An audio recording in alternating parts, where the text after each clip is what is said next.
व्याख्या मुद्रां करसरसिजै पुस्तकं शङ्खचक्रे बिभ्रद्भिन्नस्फटिकरुचिरे पुण्डरीके निषण्णः अमलानश्रीरमृतविशदैरंशभिः प्लावयन्माम् आविर्भूयाद्धनघमहिमा मानसे वागधीशः। कृष्णाय वासुदेवाय हरये परमात्मने प्रणतक्लेशनाशाय गोविन्दाय नमो नमः। संस्कृतशौर्यमिति आमुखपटले सम्बद्धाः समेऽपि विद्वांसः समेऽपि जिज्ञासवः छात्राः सहृदयाः सज्जनाः एतस्य संस्कृतशौर्यमिति आमुखपटलस्य संस्थापकः प्रबन्धकश्च डॉक्टर राजकुमारः समेषां स्वागतं वर्तते तस्मिन् महाभाष्यव्याख्याने।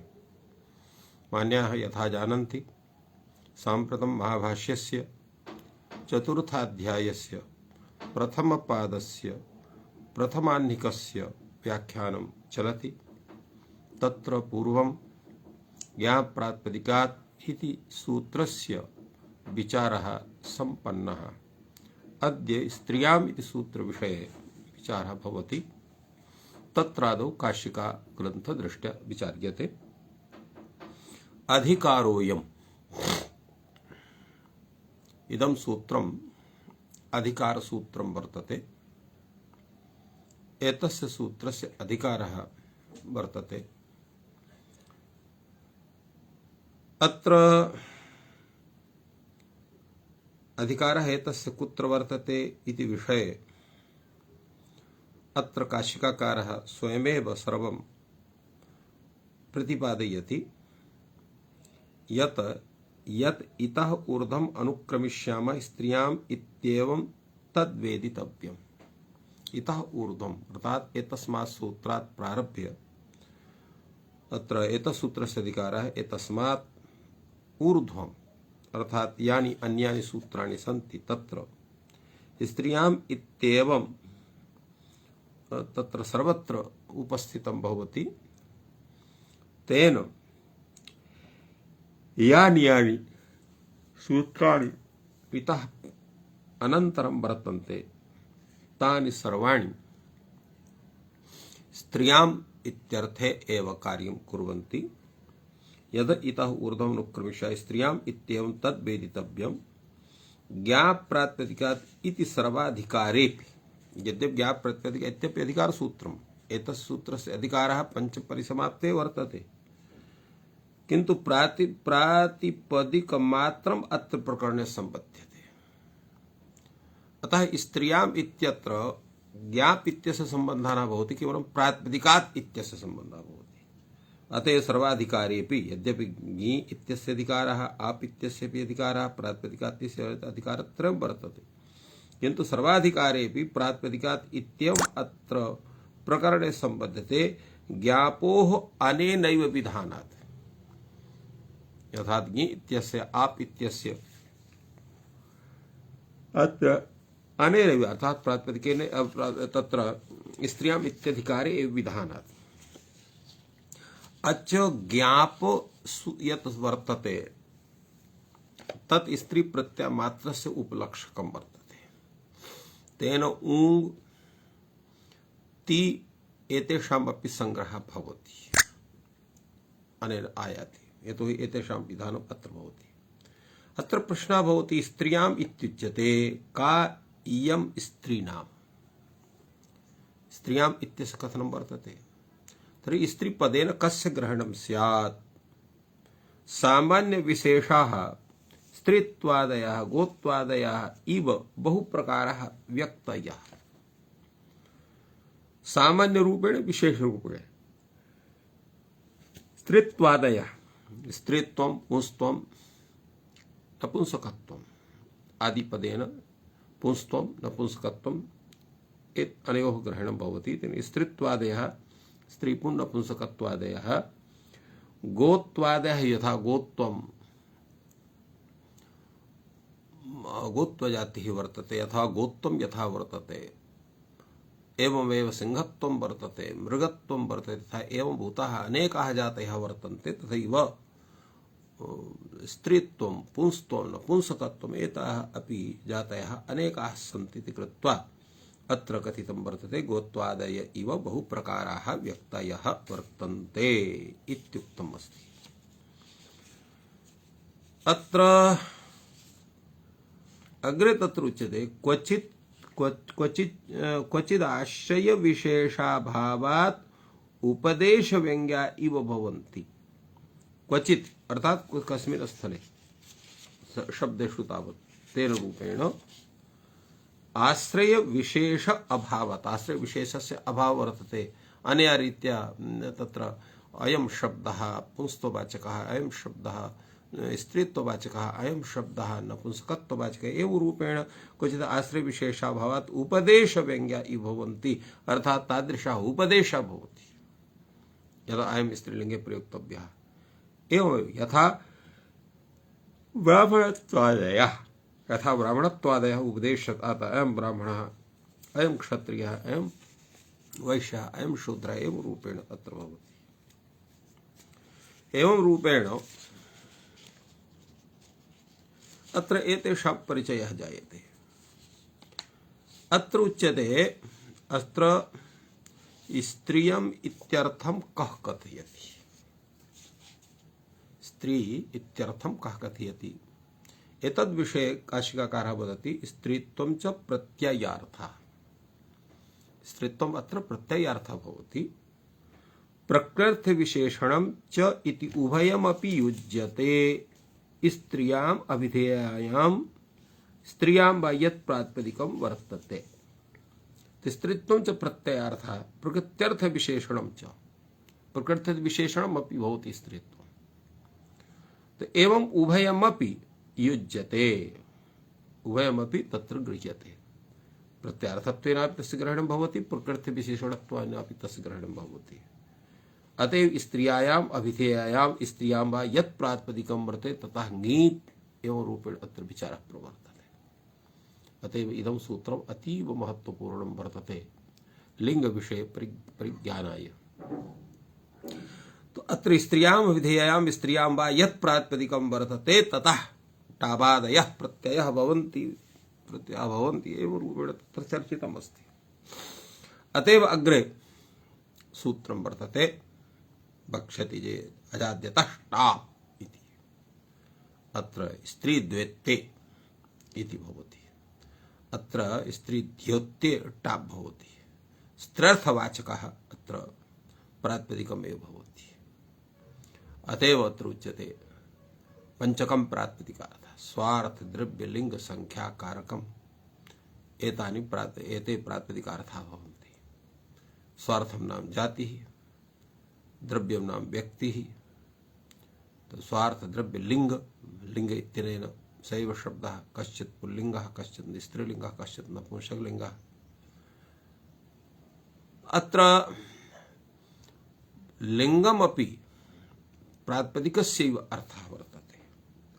अतएव अत्र कथि स्त्रियां विधेयां वा यत् प्रातिपदिकम्, स्त्रियां विधेयायां स्त्रियां वा यत् प्रातिपदिकम् अर्थात् यत् तस्य वाचकत्वेन वर्तते तत्र तस्य अर्थस्य द्योतनाय टावादयः भवन्ति। अतएव स्त्री द्योते टाप् भवति। अजातष्टाप् इति देवदत्ता स्त्रियाम् इति किम् अजः। अतएव अज इति शब्दः वर्तते। अजत्वजाति विशिष्टः अजः। तथैव अजत्वजाति विशिष्टा स्त्री यदा उच्यते तदा स्त्रीत्वस्य द्योतनाय तत्र टाप् सति अजा इति भवति। एवं देवदत्ता, देवदत्ता स्त्री देवदत्ता पुंयोगादाख्यायाम् इति सूत्रेण अत्र नहीं पुंयोगाख्यं किम् अत्र अजाष्टापि स्त्रीत्वे देते एव टाप् भवति इत्यत्र एवं। तो अजा भवति देवदत्ता इति भवति। यदा स्त्री अर्थः न द्योत्यः भवति तत्र तर्हि तत्र टाप् न भवति। तेन अजः देवदत्तः अर्थात यदा तेन शब्देन तादृशस्य अर्थस्य परिज्ञानाय अस्माभिः तत्र तथा ज्ञानं क्रियते तदा तत्र द्वैते अत्र टावादयः प्रत्ययः भवन्ति इति तस्य तात्पर्यम्। अत्र पदमञ्जर्यां यद्य भूयान् विचारः वर्तते किन्तु स एव विचारः अत्र भाष्यग्रन्थे कैयटग्रन्थे च वर्तते इति कृत्वा तस्य विषये तत्र विचारः अस्माभिः न क्रियते। अत्र पूर्वं भाष्ये कीदृशः विचारः, अत्र च कैयटग्रन्थे कीदृशः विचारः तस्मिन् विषये अस्माभिः अत्र उच्यते। भाष्यकारः अत्र प्रथमेव प्रश्नं वदति स्त्रियाम् इत्युच्यते का स्त्री नाम। स्त्रियाम् इत्यस्य अधिकारः भवान् वदति।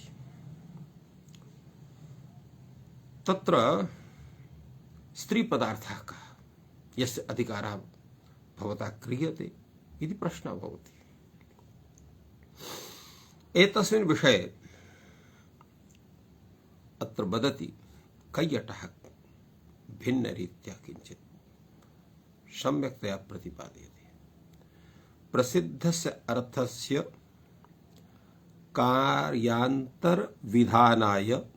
अनुवाद संभवात् इह च शास्त्रे स्त्रियाः अपरिभाषितत्वात् लोके च खट्वादि स्त्री व्यवहाराभावात् लौकिक स्त्री ग्रहणे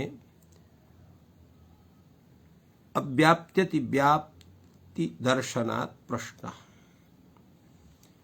अर्थात का नाम स्त्री का स्त्री नाम इति प्रश्न एव कथम जाता है। सर्वे जानन्ति लोक व्यवहारे वर्तते इयं स्त्री इयम् अयं पुरुषः इदं नपुंसकम् इति व्यवहारः जायते लोके। तेनैव सर्वं कार्यं स्यात्। प्रसिद्ध विषय तत्र प्रश्नः न भवति, जिज्ञासा न भवति। अप्रसिद्ध विषय अल्प विषय अल्प प्रसिद्ध विषय वा जिज्ञासा भवति इति दृश्यते तावत्। कथमत्र का स्त्री नाम इति प्रश्नः सञ्जातः इति विषये कैयटः प्रतिपादयति प्रसिद्धस्य अर्थस्य कार्यान्तरविधानाय अनुवाद संभवात्। प्रसिद्धस्य अर्थस्य कार्यान्तरविधानाय अनुवाद संभवात्। प्रसिद्धर्थस्य कार्यान्तरविधाने तत्र अनुवादः भवति, तो अनुवादत्वेन तत्र कार्यं जायते। इहि च शास्त्रे स्त्रियः अपरिभाषितत्वात्। इहि च शास्त्रेण व्याकरणशास्त्रे स्त्रिया इत्यनेन तस्य तत्र ज्ञानं न कृतं वर्तते। एवं भूता या वर्तते सा स्त्री इति पदेन स्त्रीलिङ्गत्वेन तस्य ग्रहणं भवितुमर्हति। एवं रूपेण कश्चन विचारः कुत्रापि न कृतः अस्ति इति कृत्वा अत्र कथयते इहि च शास्त्रे स्त्रियः अपरिभाषितत्वात्। कथम् इति यथा लोके वर्तते, लोके स्त्री पदेन कः गृह्यते। या काचन एवं भूता वर्तते यस्तनवती वर्तते तत्र भिन्न तत्र मूतेन्द्रिय स्वरूपा वर्तते सा स्त्री कथ्यते। एवं रूपेण तत्र विशेष लिंग तत्र विशेष चिन्ह रूपेण स्थितः कश्चन पुरुषः वर्तते। अनयोः चिन्हयोः यः कश्चन हीनः सा नपुंसकत्वेन उच्यते। एवं रूपेण लोकव्यवहारे दृश्यते। यदा तत्र बहुषु स्थलेषु वर्तते यत्र स्तनकेशवती स्त्री तत्र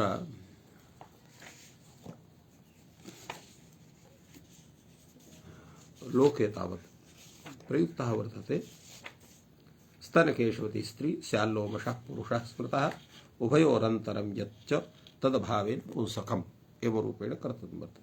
स्तन इत्यत्र केश इत्यनेन तत्र मूत्रेन्द्रिय विशेषः तत्र लक्ष्यते स्त्रीविषये।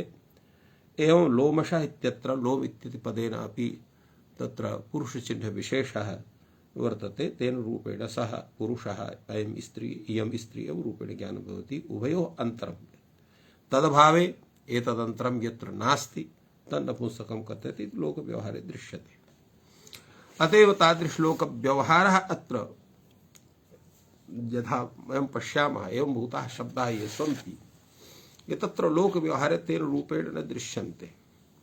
यदा अत्र इयं खट्वा इति व्यवहारः भवति, अत्र खट्वादिषु शब्देषु तत्र स्त्री व्यवहारः तत्र नावलोक्यते लोके।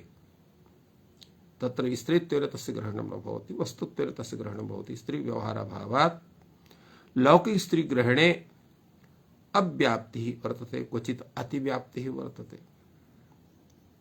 एवं अव्याप्तिदोषस्य अतिव्याप्तिदोषस्य दर्शनात् तत्र प्रश्नः भवति। अग्रे तत्र विचारः भवति न च गोत्वादिवत संस्थान विशेष व्यङ्ग्यत्वं स्त्रीत्वम् इत्थं कथनं श्रुतीयते। अत्र गोत्वादिवत संस्थान विशेषा विशेष व्यंग्यत्वम् तत्र अवयव संस्थान विशेष व्यंग्यत्वम् स्त्रीत्वम् तादृशस्य यस्याः कस्यचित् व्यक्तेः स्वरूपं भवति सा व्यक्तिः स्त्रीति कथ्यते। तद्भिन्न स्वरूपं यस्य वर्तते सा व्यक्तिः तत्र पुरुषः इति कथ्यते। उभयोः भिन्नं यत् स्वरूपं भवति तत्र सा व्यक्तिः नपुंसकम् इति कथ्यते। एवं रूपेण ज्ञानं भवितुम् अर्हति। न च गोत्वादिवत् संस्थान विशेष व्यंग्यत्वं स्त्रीत्वस्य यतः सामान्य विशेष रूपत्वं तस्य स्यात्। सामान्य विशेष रूपत्वम् एव रूपेण सति इयं स्त्री वर्तते अयं पुरुषः वर्तते इदं नपुंसकं वर्तते। किन्तु तादृशं स्वरूपं खट्वादिषु शीर्षपा नगर्यादिषु भिन्नत्वा संस्थानस्य तादृशं स्वरूपमस्ति।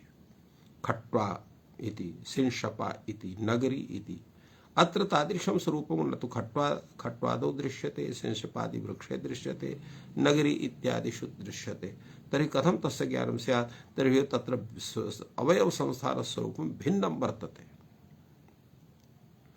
तदा तत्र तस्मिन् विषये न च सकृदाख्यातं स्त्रीत्वं गोत्वादिवत् सर्वेषु स्त्रीलिङ्गेषु व्यक्त्यन्तरेषु ग्रहीतुं शक्यते। सकृदाख्यातं स्त्रीत्वम् एकदा यदा तस्य स्त्रीत्व इति व्यवहारः समजातः तदा गोत्वादिवत् यथा गौः इति भवति। गौ इति शब्दः गौ इति कथनेन तत्र स्त्री को स्त्री व्यक्तेः अपि ग्रहणं भवति, पुरुष व्यक्तेः अपि ग्रहणं भवति। अयं गौः इयं गौः अयमपि व्यवहारः भवति। वृषभस्य कृते अयं गौः इति व्यवहारः भवति। तत्र धेनोः कृते अत्र इयं गौः इति प्रयोगः भवति। तर्हि एवं रीत्या तत्र सकृदाख्यातं स्त्रीत्वं गोत्वादिवत् इति सर्वेषु स्त्रीलिङ्गेषु व्यक्त्यन्तरेषु ग्रहीतुं शक्यते। तेन रूपेण यत्र वस्तु स्वरूप जिज्ञासा प्रथमान्तेन प्रश्नः युक्तः इति का स्त्री नाम। यत्र वस्तु स्वरूप जिज्ञासा भवति, वस्तु स्वरूपस्य जिज्ञासा, एतस्य स्वरूपं कीदृशम् एव रूपेण वस्तु स्वरूपस्य विषये यदा जिज्ञासा भवति तदा प्रथमान्तेन अयं प्रश्नः जातः का स्त्री नाम इति प्रश्नः जायते। कस्यां स्त्रियां तुच्यमाने विशेष विषयः प्रश्नः स्यात् इति प्रश्नः कस्यां स्त्रियाम् इति उच्यमाने विशेष विषयः प्रश्नः अत्र स्यात्। एवं रूपेण अत्र कश्चन जिज्ञासा अत्र कृता वर्तते। भाष्यकारः अत्र सामान्येन समाददाति। लोकतः एते शब्दः प्रसिद्धः स्त्री पुमान् नपुंसकमिति। इयं स्त्री अयं पुरुषः इदं नपुंसकम् एवं रूपेण लोके व्यवहारः तथा दृश्यते। तो लोक व्यवहारात् वयं जानीमः अयं पुरुषः इयं स्त्री इदं नपुंसकमिति। एतस्य परिज्ञानाय कस्यचित् शास्त्रस्य आवश्यकता नास्ति। लोकप्रसिद्धत्वात् लोक प्रसिद्धम अर्थम व्यवहारेणैव ज्ञातम भवति वयं जानीमः। यल्लोके दृष्टा एतत् अवसीयते इयं स्त्री अयं पुमान् इदं नपुंसकं सा स्त्री सः पुमान् तद् नपुंसकम् एवं रूपेण व्यवहारः तादृशः दृश्यते। तो लोक व्यवहारेणैव एतस्य ज्ञानं स्यात् का स्त्री नाम। एतस्य परिभाषणस्य आवश्यकता नास्ति एवं रूपेण अत्र भाष्यकारः तत्पूर्वं सामान्य रूपेण प्रतिपादयति। अत्र शब्दाः प्रसिद्धाः इति विषये कैयटः कथयति। विशिष्टार्थः विधायित्वेन इति भावः पुनपुंसकयोः उपादानं प्रसंगेन तद्विषयस्यापि अज्ञानस्य निराकरणार्थं चर्चा भवति। यतो हि अत्र तु अयं विषयः यः चलति सः केवलं स्त्री परिज्ञानाय कथितः वर्तते।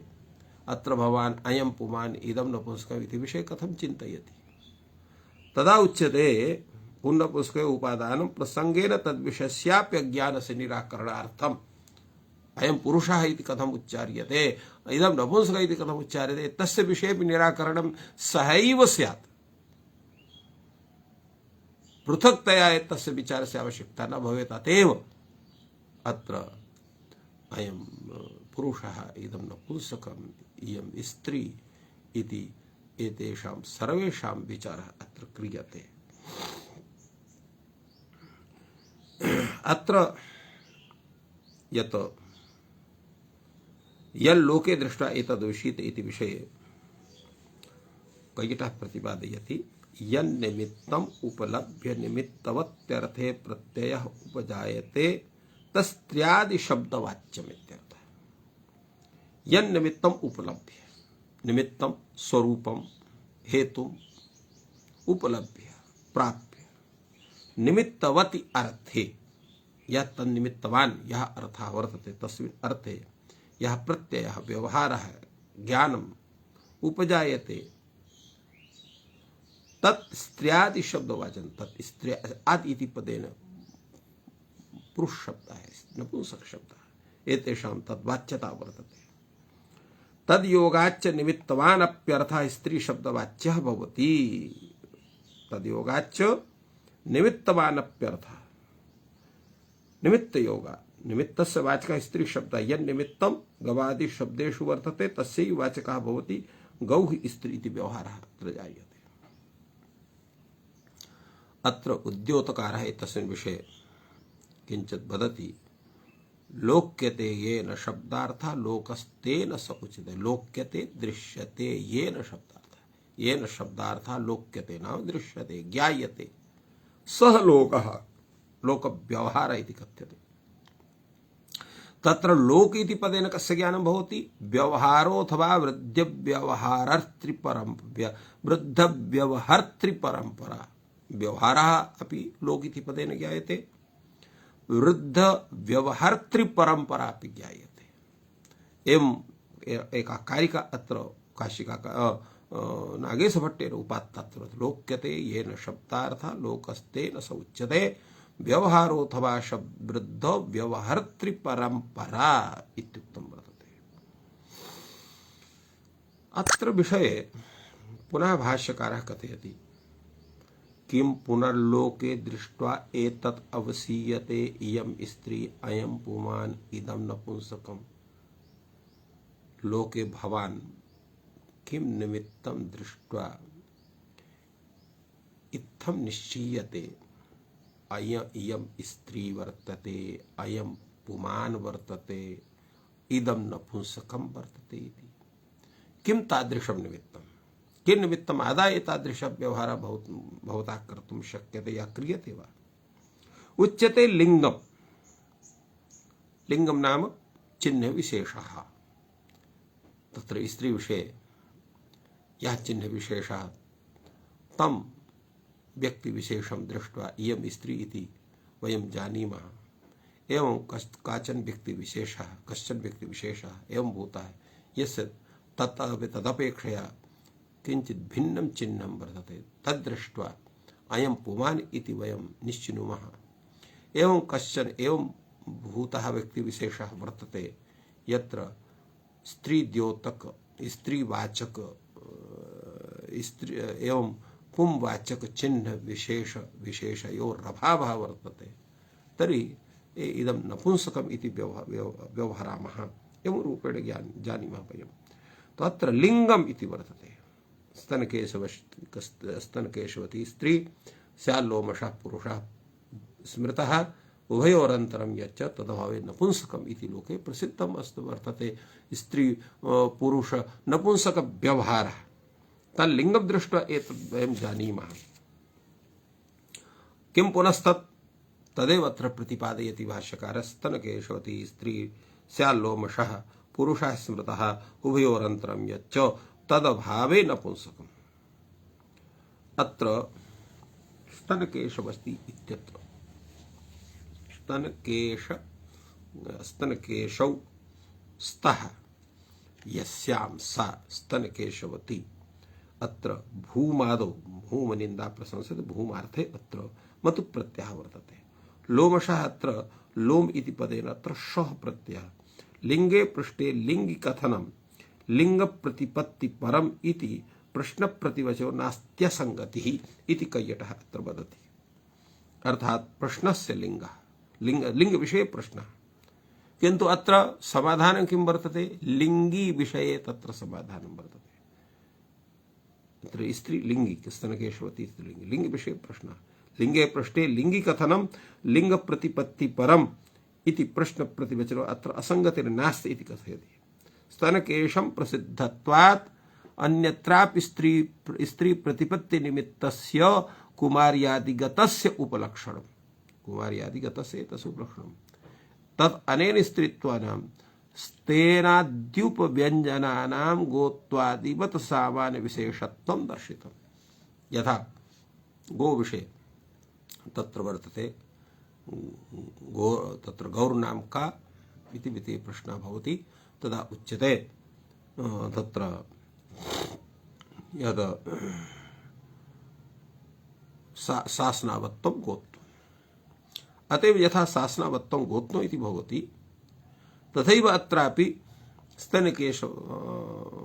स्तनकेशवत्वं स्त्रीत्वम् एव रूपेण तादृशं लक्षणं तस्य सिद्ध्यति स्त्रीत्वादीनां स्तनाद्युपव्यञ्जनानां गोत्वादिवत् सामान्य विशेषत्वं दर्शितम् अतएव अत्र भर्तृहरिणापि कथितं किं प्रतिपादनं भर्तृहरिणा हस्तिन्यां बाणवायां च स्त्रीति बुद्धेः समन्वयः अतस्तां जातिमिच्छन्ति द्रव्यादि समवायिनीम् अर्थात यथा हस्तनी इति भवति बडवा भवति तत्र स्त्री बुद्धेः समन्वयः जायते अतस्तां जातिं द्रव्यादि समवायिनीम् अर्थात द्रव्यादिषु समवाय संबंधेन वर्तमानां तां जातिं तत्र इच्छन्ति तत्र लिंगवत्वेन सदृशम् उभयोरन्तरं लिंगवत्वेन सदृशं यत्र वर्तते तेन अव्याख्यातस्य अर्थस्य तेन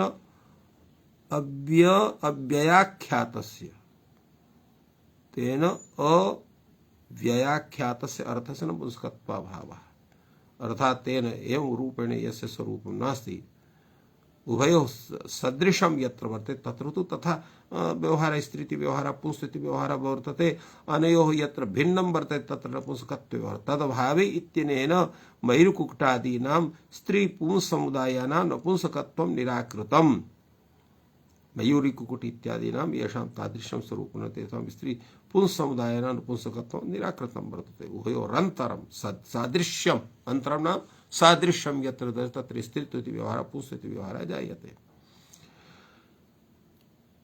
अथ तु परवल्लिंगमेव इत्यनेन समुदायस्य परवल्लिंगताम् अतिदेशात् अप्रसंगः नपुंसकत्वस्य अथ तु परलिंगम इत्यनेन परलिंगम अर्थात तस्य भिन्नं यत् लिंगम् इत्यनेन समुदायस्य परवल्लिंगतातिदेशात् अप्रसंगः नपुंसकत्वस्य अप्रसंगः तत्र अर्थात तत्र प्रसंगः न भवति अर्थात यत्र यथा मयूरकुक्कुटादिषु तत्र स्तनवत्वं केशवत्वं तथा न दृश्यते तथा तेन रूपेण तस्य नपुंसकत्वं न स्यात् तयोः तत्र तस्य सादृश्यस्य तथा सत्वात् ततः वस्तुस्वरूप निरूपण परम एतत् इत्यवगन्तव्यम् वस्तुस्वरूप तत्र निरूपण स्वरूपं तस्य भवति किं नाम एतस्य स्वरूपं तत्र जायते अर्थात तत्र वस्तुस्वरूप निरूपण परम एतत् वर्तते यथा वस्तोः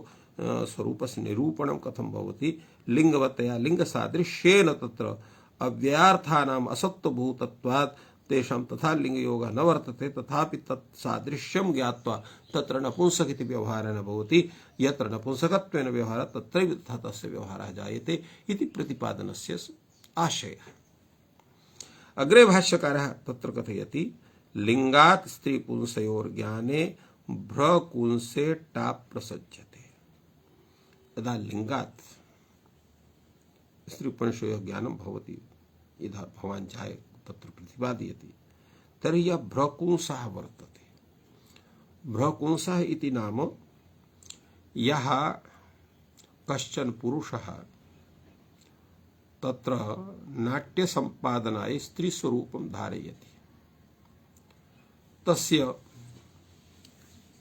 तत्र तादृशं स्त्रीस्वरूपं दृश्यते तेन तद्वाचकात्र शब्दः तत्र टाप् प्रसंगः स्यात् स्त्री लिंगाति स्त्री पुंसयोर्ज्ञाने सति भ्रकुंसे टाप् प्राप्नोति यद्धि लोके दृष्ट्वा एतदवसीयते इयं स्त्री तस्य स्वरूपं दृष्ट्वा एतस्य ज्ञानमिति इयं स्त्री इति भ्रकुंस विषये तादृश तत्र ज्ञानं भवति अस्ति तद् भ्रकुंसके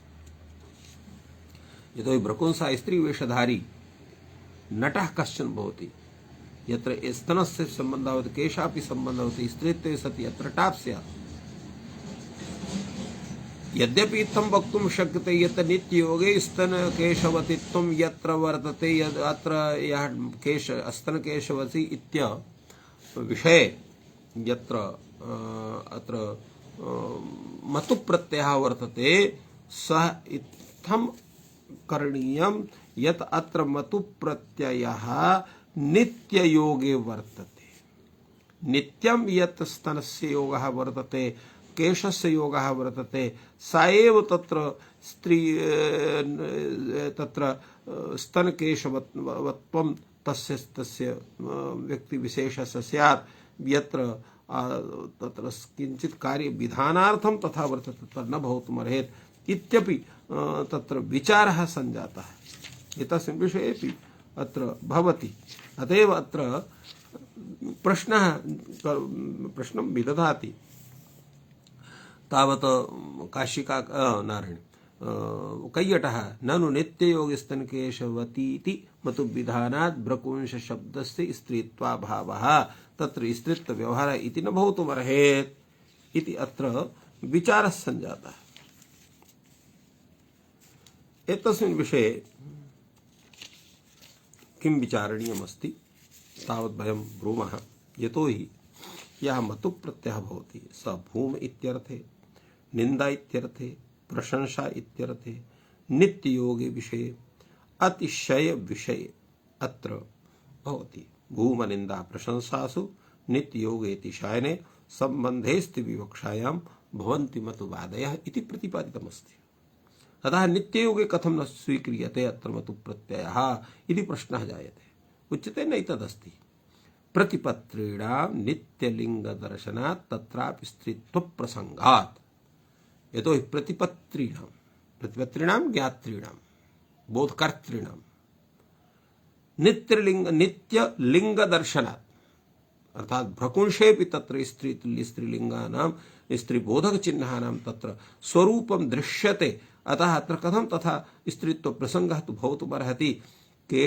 तत्र केशवपरे च स्त्रियाः स्त्रीत्वं न स्यात्। अपि च यदा अत्र केशशब्देन तत्र स्त्री भगः शब्दस्य ग्रहणं न करोति अत्र केशशब्देन तत्र केशानां ग्रहणं करोति इति विचारे अयं प्रश्नः सञ्जातः। अत्र केशवपरे स्त्रियः स्त्रीत्वं न स्यात् तदानीं केशसम्बन्धः भावात् सनातिशय संबंधस्य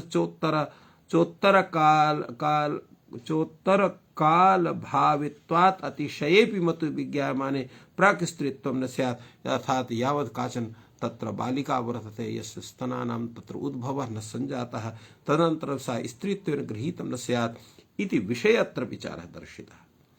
अव्याप्ति सद्भावात् हेयत्वात् अस्य दर्शनस्य न सुष्ठु निर्बन्धः अत्र कर्तव्यः।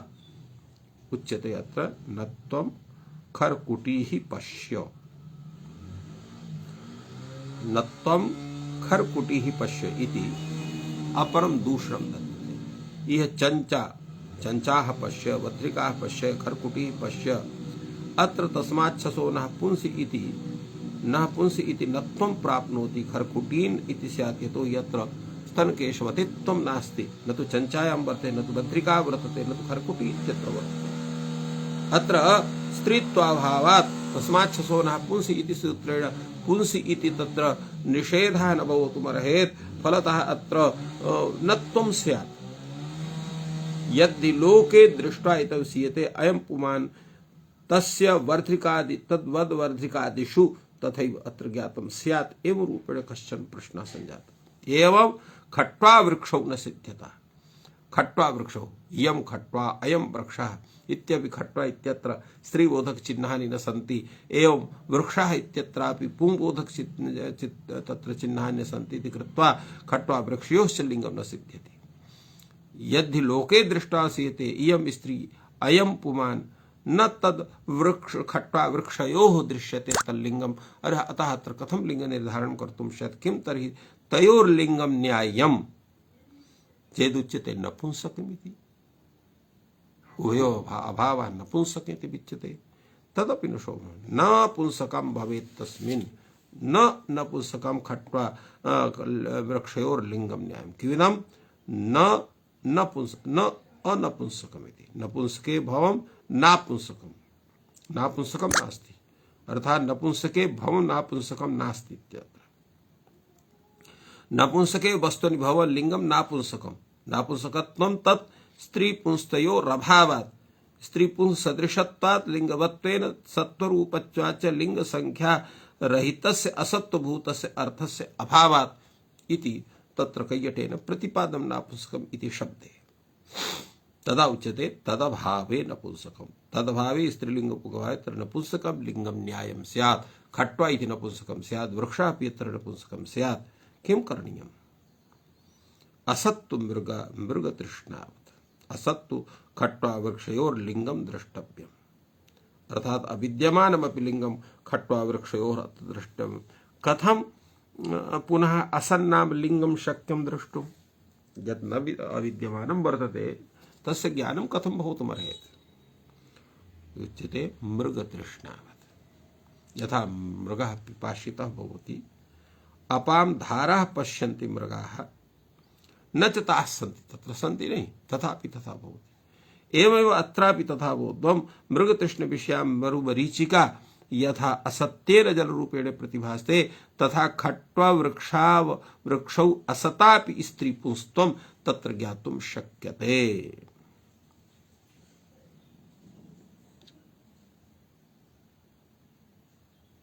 यथा अत्र एवं दृश्यते लोके यत्र नागेशः कथयति असत्त्वभूतस्यापि तत्र प्रतीतिः भवति बुद्धौ यथा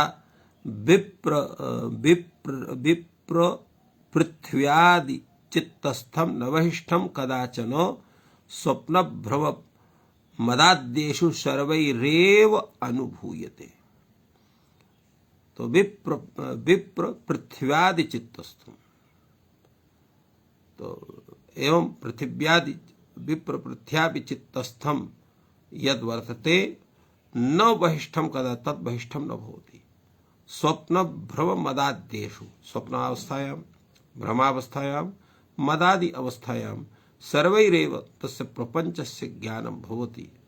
एवं यथा तथा तथा अत्र न कदा न इत्युक्तः सर्वः प्रपंच बहिरंगत्वेन अत्र सूचयति प्रपंचितम् एवं रूपेण अन्यत्रापि कथितं वर्तते मृगतृष्णायाम् उदकं शुक्तौ रजतं भुजंगमो रज्ज्वां तैमिरचन्द्रयुगवत् भ्रान्तमखिलं जगत् रूपम् इति अत्र उक्तमस्ति। मृगतृष्णायाम् उदकं दृश्यते शुक्तौ रजतं दृश्यते रज्ज्वां भुजंगमः दृश्यते कथम तैमेरिक चंद्र युगपथ तो तैमेरिक चंद्र युगपथ अखिलम जगद रूपम भ्रांतम अस्ति तो भ्रमे च वही असतः एव भानं भवति ननु मृगतृष्णा न स्वरूपेण असति नापि असरूपेण अरूपेण तत्र प्रतिभासः यतः प्रतिभास मानान्य रूपेण असत्वं स्यात् एवं तत्र विषय उच्यते पिपाशा पर्याय तृष्णा शब्देन तत्कृत भावना वसात् उदकत्वेन प्रतिभासमानः मरुविरिचिका उच्यते एवं रूपेण यथा मरुविरिचिक इति शब्देन रविकिरणः ऊर्ध्वाधर भावेन नभ आक्रान्तः तत्र आक्रमन्तः तरंगाकारेण प्रतीतिजनकाः उच्यन्ते एवं रूपेण अर्थात् तस्यापि तत्र भानं भवति। गन्धर्वनगरं यथा गंधर्व नगराणि दूरतः दृश्यन्ते किंतु भवन्ति तेन उपसृत्य तेषां लाभः न जायते यथा गंधर्व नगराणि दूरतः दृश्यन्ते उपसृत्य च न उपलभ्यन्ते तद्वत् खट्वा वृक्षयोः अत्र लिंगं न दृश्येत् तथापि तत्र लिंगं अलिंगयोः असल्लिंगं द्रष्टव्यम् अविद्यमानमपि लिंगं द्रष्टव्यं यथा गंधर्व नगराणां दर्शनं भवति किंतु तादृशरूपं तत्र न उपलभ्यते। अत्र गंधर्वनगरं यथा इति विषये कैयटः लिखति नहि गंधर्वनगरम् अंतरिक्षे कदाचित् उपलब्धम् न च तत्र तत्सदृश वस्त्वंतर ग्रहणं येन गंधर्वनगरं स्मर्येत् इत्यपि नास्ति तस्मात् असतामपि भावानाम् अचिन्त्यात् निमित्त सामर्थ्यात् यथोपलम्भः तथैव खट्वादौ अपि स्त्रीत्वादेः उपलम्भः भवति ज्ञानं भवति एवं रूपेण कैयटः प्रत्ययति। अर्थात कदाचित् असत्वपि वस्तु तत्र सद्रूपेण भासते तस्य तादृशः भ्रमः अपि भवितुमर्हति। तथैव अत्र यद्यपि तल्लिङ्गं न दृश्यते तथापि तस्य लिङ्गस्य ज्ञानम् अत्र क्रियते। यथा सल्निर्भासा मृगतृष्णासु जायते जलोपलब्ध्यनुगुणात् बीजात् बुद्धिर्जले असति, बीजात् बुद्धिर् तत्र असति जले भवति। तथैव अव्यपदे अपदेशेभ्यः हेतुभ्यः तारकादिषु मुख्येभ्यः इव लिंगेभ्यः लोके भेदः लोके व्यवस्थितः इति भर्तृहरिः अत्र लिंग विषये प्रतिपादितवान्। यथा तारका पुष्यः नक्षत्रम् अचेतनेषु तथा एव मुख्येभ्यः कुमार इत्यादिषु बहिर्बुद्धिमानेभ्यः स्त्रीकाश्यादिभ्यः तत्र ज्ञानं तथा न भवति तथापि तस्य ज्ञानं तथा जायते। अग्रे तत्र प्रतिपादयति भाष्यकारः। भाष्यकारस्य इयं शैली वर्तते, यः कश्चनपि विषयः येन रूपेण लोके प्रसिद्धः वर्तते तत्र सः विषयः तत्र मुख्यो वा भवतु गौड़ो वा भवतु भ्रमात्मको वा भवतु येन केन रूपेण यः प्रसिद्धः वर्तते तस्य विषयेपि कथं वयं तस्य चिन्तनं कर्तुमर्हामः तद्विषये तादृशं चिन्तनं भगवता भाष्यकारेण तत्र उपस्थाप्यते। अतएव अत्र पूर्वं तत्र कथितवान् यत् तत्र मृगतृष्णावत् तस्य ज्ञानं भवति खट्ववृक्षादिषु एवं गन्धर्वनगरवत् तस्य ज्ञानं भवतु। अग्रे तत्तुर्ते आदित्यगतिवत् सन्नो अथवा यथा आदित्यगति सति नोपलभ्यते तद्वत् खट्ववृक्षयोः सल्लिंगं नोपलभ्यते। तात्पर्यं किम् एतस्य? यथा तत्र सूर्यः गच्छति, किं सूर्यस्य गमनं वयं पश्यामः तस्य ज्ञानं तथा भवति। इत्थं यथा वयं गच्छामः तथैव सूर्यः अपि गच्छति। तो आदित्य गतिवत् तत्र किन्तु गतिर्नास्ति इति न वक्तुं शक्नुमः। तथैव अत्र सति यथा आदित्य गतिः न उपलभ्यते तद् वृक्ष घट्वा वृक्षयोः विद्यमानमपि लिङ्गं नोपलभ्यते इति वयं जानीमः। यथा आदित्य गतिः सति प्रत्यक्षेण न उपलभ्यते देशान्तर प्राप्त्या अनुमीयते यथा तथा यदा तथा खट्वा वृक्षयोः सदपि लिङ्गं सूक्ष्मत्वात् प्रत्यक्षेण अशक्यं ग्रहीतुं तत्कृत कार्य दर्शनात् वयं तत्र अनुमानं कुर्मः। किंचित् स्थूलम् उपलभ्य व्यञ्जनं किंचित् सूक्ष्मत्वात् दूरवधारणम् इति अनेन ज्ञायते। अर्थात् तत्र जीवेषु तत्र यथा पशुषु मनुष्येषु तल्लिङ्गं तत्र प्रत्यक्षेण दृश्यते किन्तु कीटेषु अन्येषु च तत्र तथा तस्य स्वरूपं न दृश्यते। तेन रूपेण तस्य सूक्ष्मत्वात् सूक्ष्मरूपेण तत्र विद्यमानात् तस्य ज्ञानं वयं न कुर्मः किन्तु तन्नास्ति इति न वक्तुं शक्नुमः। यथा आदित्ये गतिर्वर्तते किन्तु अस्माभिः न दृश्यते तस्य कार्यं दृष्ट्वा वयं जानीमः यत् अयम् आदित्यः गतिमान् वर्तते। तथैव खट्वादिषु वृक्षेषु तादृशं लिङ्गं यद् वर्तते तन्न दृश्यते सूक्ष्मत्वात् इति वक्तुं शक्नुमः। अग्रे तत्रुच्यते वस्त्रान्तरहितवच्च यथा वस्त्रान्तरहितानि द्रव्याणि नोपलभ्यन्ते तद्वत् खट्वा वृक्षयोः सल्लिङ्गं नोपलभ्यते। यथा किञ्चित् वस्तु भवति यदा तस्य आच्छादनं भवति तदा तद्वस्तु न दृश्यते। तत्र नेत्रे वस्तु नेत्रयोर्मध्ये वस्त्रावरणस्य तत्र सत्त्वात् तथैव अत्रापि किञ्चित् आवरणं वर्तते यस्य आवरणस्य सत्त्वात् वयं खट्वा इत्यत्र स्त्रीत्वं वर्तते वृक्षः इत्यत्र पुंस्त्वं वर्तते इति वयं जानीमः। तो वस्त्रान्तरहितानि द्रव्याणि नोपलभ्यन्ते तद्वत् खट्वा वृक्षयोः सत् लिङ्गं नोपलभ्यते। एतस्य विषये भाष्यकारः कथयति यत् एतत् उदाहरणं भवतः तत्र न रोचते। विषमः उपन्यासः। वस्त्रान्तर्हितानि द्रव्याणि वस्त्रापाय उपलभ्यन्ते खट्वा वृक्षयोः पुनर्येप्येते रथकाराः वाशी वृक्षादनहस्ताः मूलात् प्रभृति आग्रात् वृक्षास्तक्ष्णुवन्ति तेऽपि तयोर्लिङ्गं नोपलभन्ते। अर्थात